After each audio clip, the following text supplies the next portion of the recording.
The Lancet 3 is Russia's most effective precision strike drone, a loitering munition that has destroyed hundreds of Ukrainian vehicles, artillery pieces, and equipment since its widespread deployment in 2023.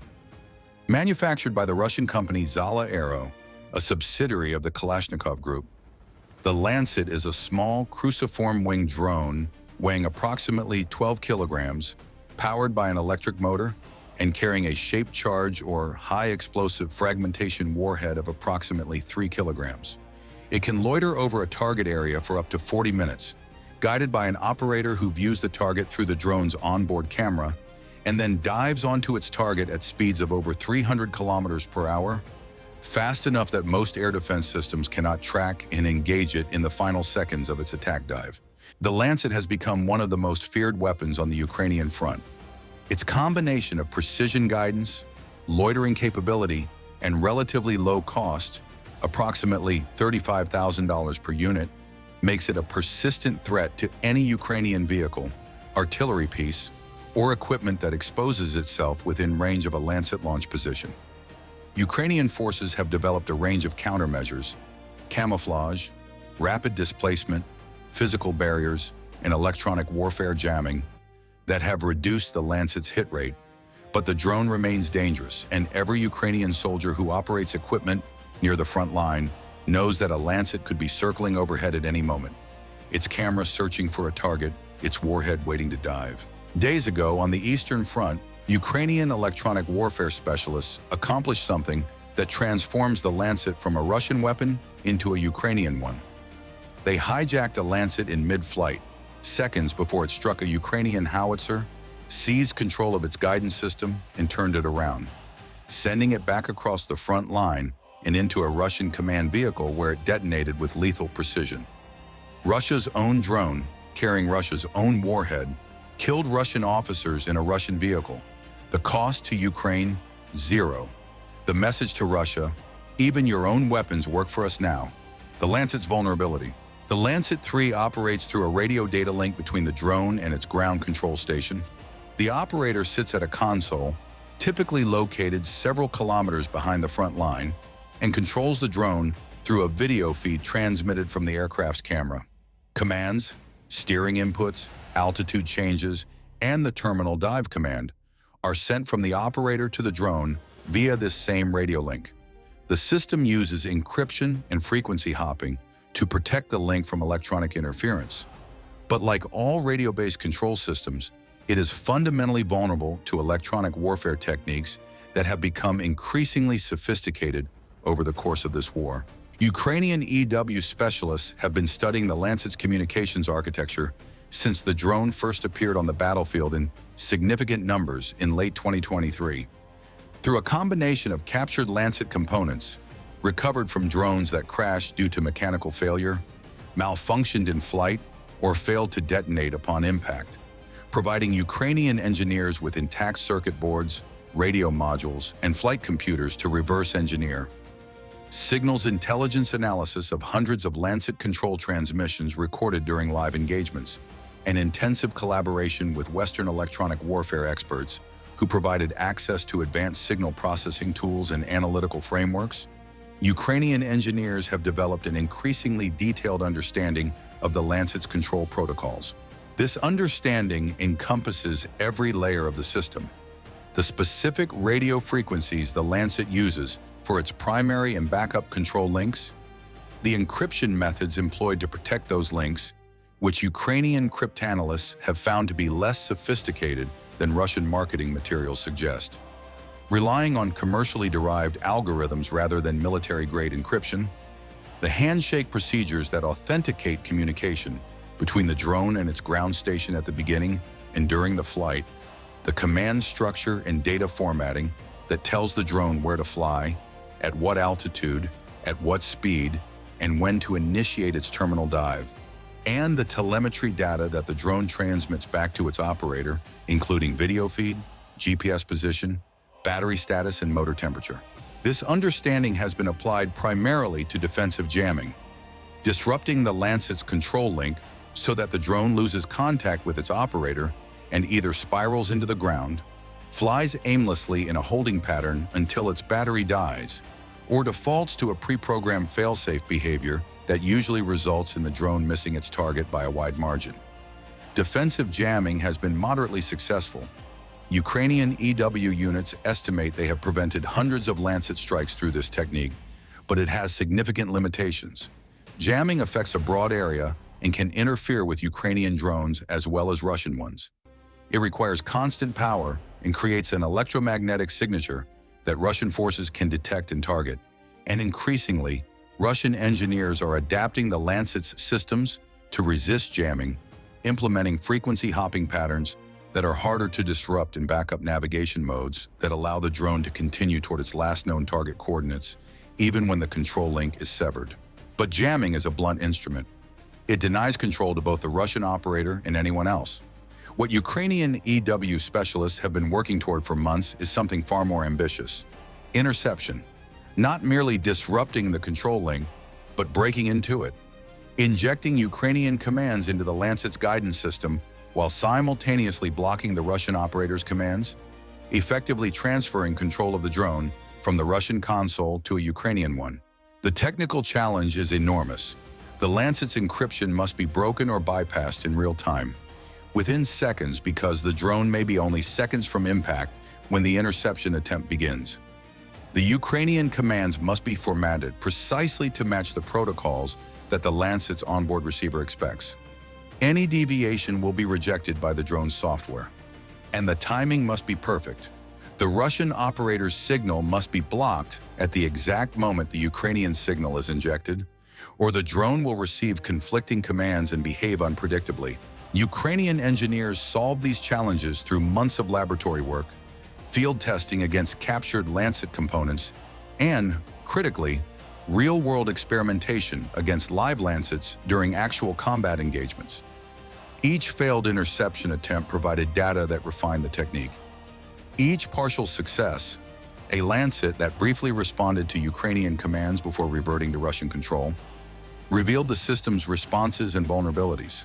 The process was iterative, painstaking, and conducted under the pressure of a war in which every day that the technique was not ready was another day that Lancets destroyed Ukrainian equipment and killed Ukrainian soldiers. The interception.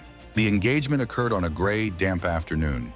Temperatures around 3 degrees Celsius, overcast skies, light drizzle that reduced visibility but did not affect electronic systems. A Ukrainian self-propelled howitzer, a 2S-1 Gvozdika, was positioned in a tree line approximately 2 kilometers behind the front, conducting a fire mission against Russian positions. The howitzer had been firing for approximately 20 minutes, displacing between salvos to avoid counter-battery fire, but returning to the same general area to complete its assigned fire mission. Russian forces detected the howitzer's firing, either through counter-battery radar, acoustic sensors, or drone observation, and launched a Lancet 3 from a position approximately 8 kilometers behind the Russian front line. The Lancet climbed to its cruising altitude of approximately 500 meters and began its approach toward the Ukrainian howitzer's assessed position, guided by its operator through the onboard camera. Ukrainian electronic warfare sensors detected the Lancet's control signal as the drone crossed the front line. The distinctive electromagnetic signature of the Lancet's data link triggering alerts on Ukrainian EW monitoring systems that had been specifically calibrated to recognize Lancet transmissions. The EW team, 3 specialists operating from a mobile electronic warfare vehicle positioned approximately 4 kilometers behind the front, immediately began their interception protocol.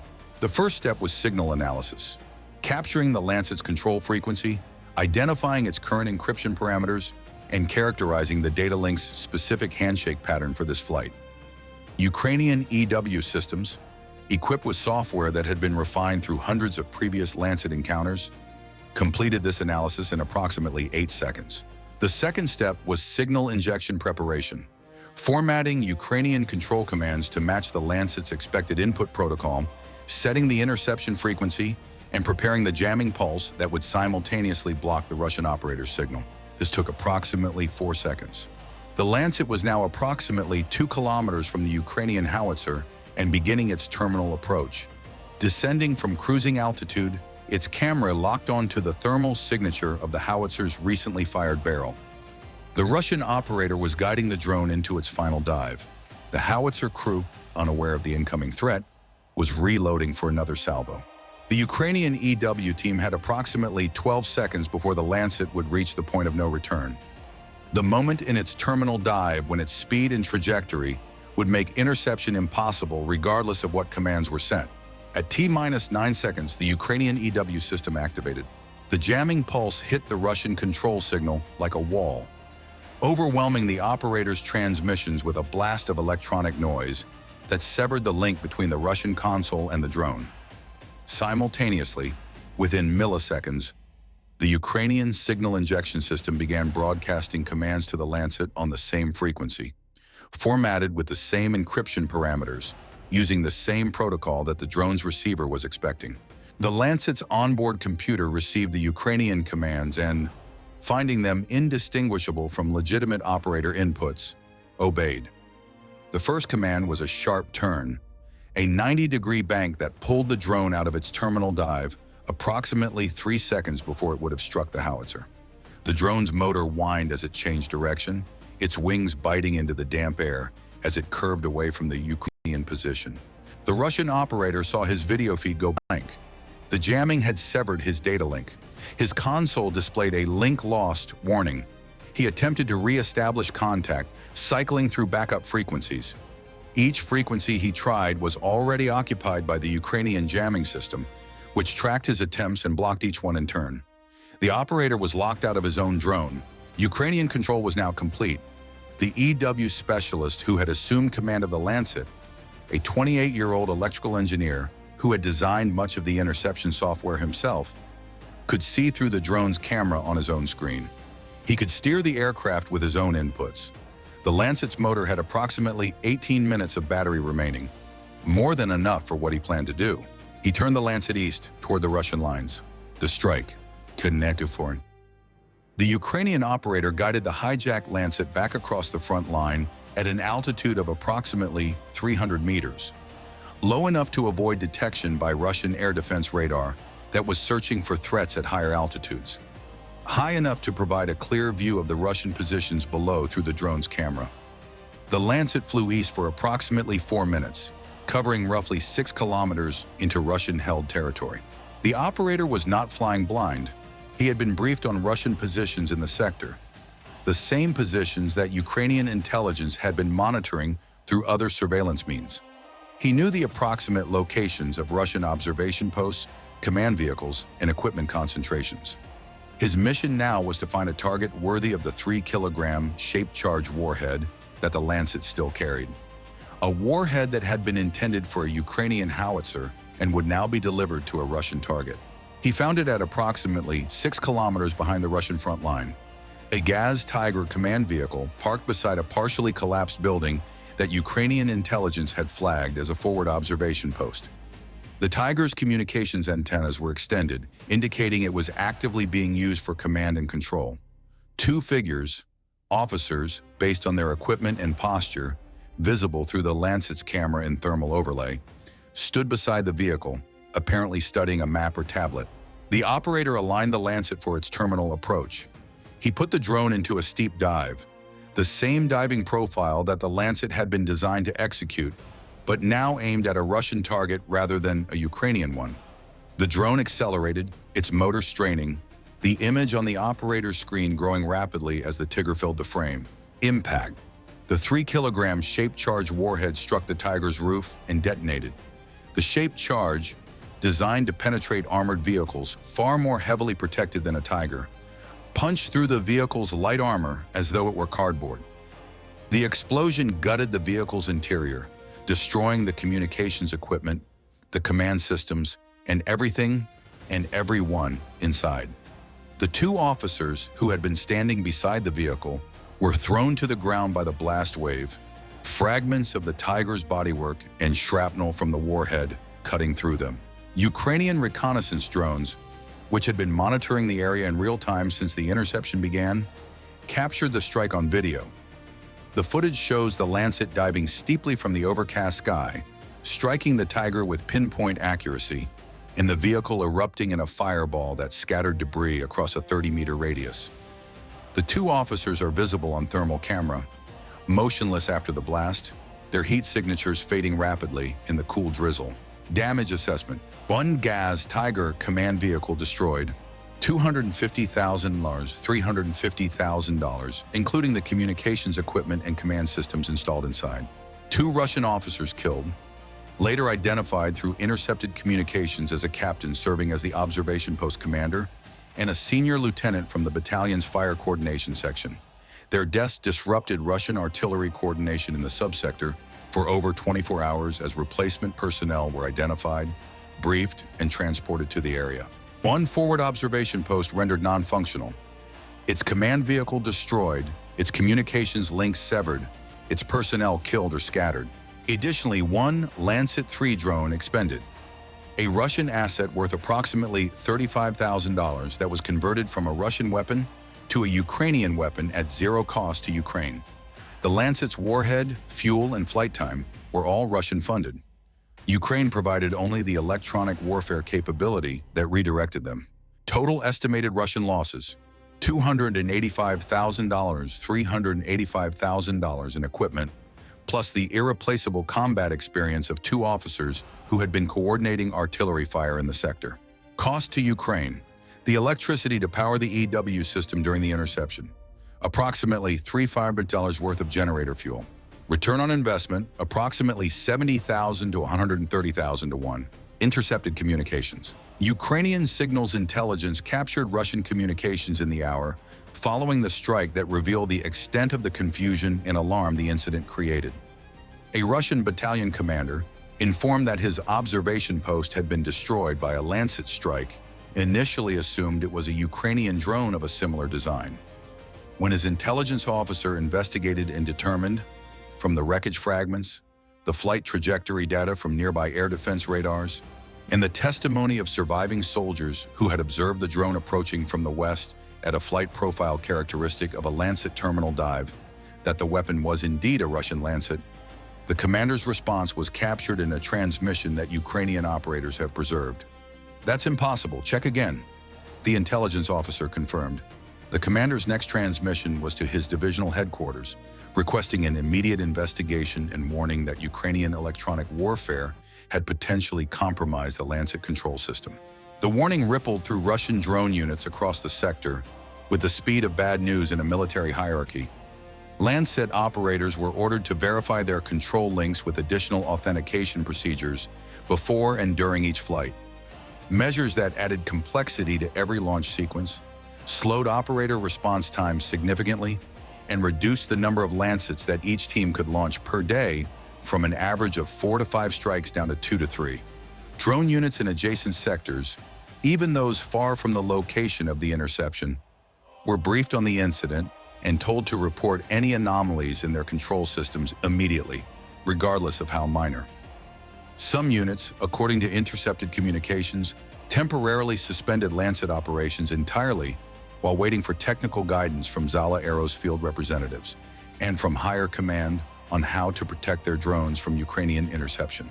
One Russian drone operator, speaking on an unsecured frequency to a colleague in a neighboring unit, expressed the new reality with blunt simplicity. "How do I know my Lancet won't turn around and come back at me? They told us to keep flying, but nobody told us how to stop them from taking it."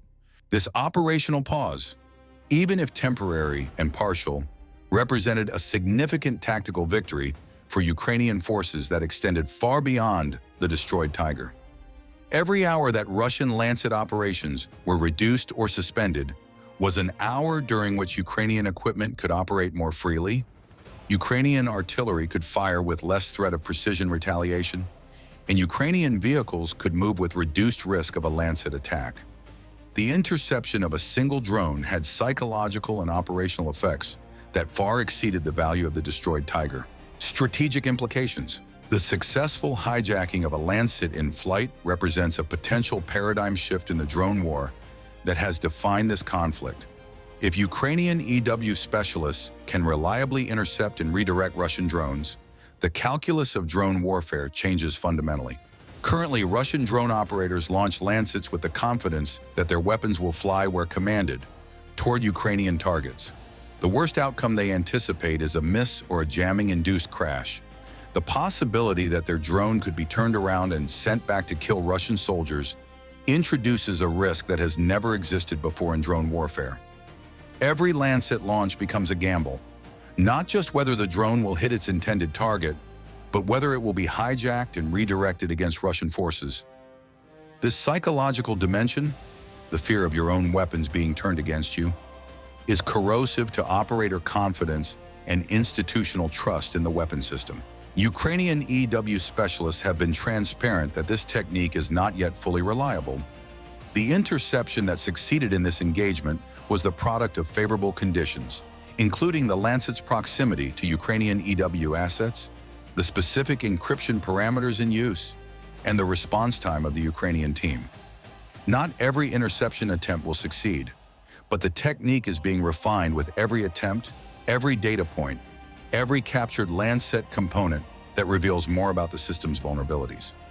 Ukrainian engineers describe the current capability as a proof of concept that works under the right conditions, and they are working to make those conditions as common as possible. Russia faces a dilemma with no clean solution. Strengthening the Lancet's encryption and control link security adds weight, cost, complexity, and development time to a weapon system that Russia needs to produce in large quantities quickly. Adding anti-hijack features, such as self-destruct commands triggered by control link anomalies, risks destroying drones that experience legitimate signal disruptions from environmental interference rather than Ukrainian EW. Accepting the risk of occasional hijacking means accepting that some percentage of Lancets launched at Ukrainian targets will return to kill Russians. Since February 2022, Russia has lost approximately 1,149,000 soldiers killed and wounded, over 11,600 tanks, nearly 24,000 armored vehicles. And now, on a damp afternoon in eastern Ukraine, a Russian drone designed to kill Ukrainians was redirected by Ukrainian electronic warfare specialists and used to kill the Russians who launched it. A perfect closed loop of destruction that began and ended with Russian technology, Russian ordnance, and Russian casualties. The next Lancet that flies toward Ukrainian positions might not arrive. It might turn around. And the Russian operator who watches his screen go blank will never know until the reports come in whether his drone crashed in a field or found its way home to kill. Ukraine fights, Ukraine intercepts, Ukraine returns fire with Russia's own weapons. This is Iron Front. The battlefield speaks louder than propaganda.